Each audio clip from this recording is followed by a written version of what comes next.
So we have this interesting question from geometry. It's not that difficult, but let's see how we can solve this.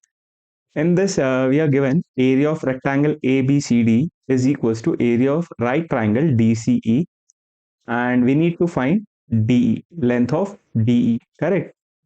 So let's see how we can do this.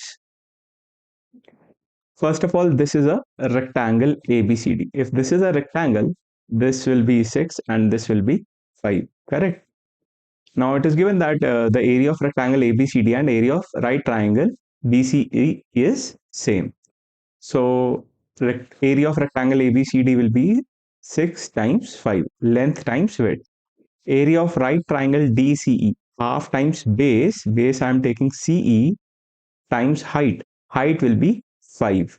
Why height will be 5? See, in triangle DCE, if this is the base, height will be DC, correct? Height will be DC. So like this, we have taken the areas equal and we can cancel out 5 from both the sides. CE will turn out to be 2 times 6, which is equals to 12, which is equals to 12. So let's mark this in figure. CE is 12, correct? Now look at a right triangle DCE, DCE, sorry, DCE, and in this right triangle we can apply Pythagoras theorem. Yes. Now even if you don't want to apply Pythagoras here, you must be knowing Pythagorean triplet. Yes, you can straight away use Pythagorean triplet and find DE. So I'm doing it for all the age groups. That's why I'm applying Pythagoras theorem here.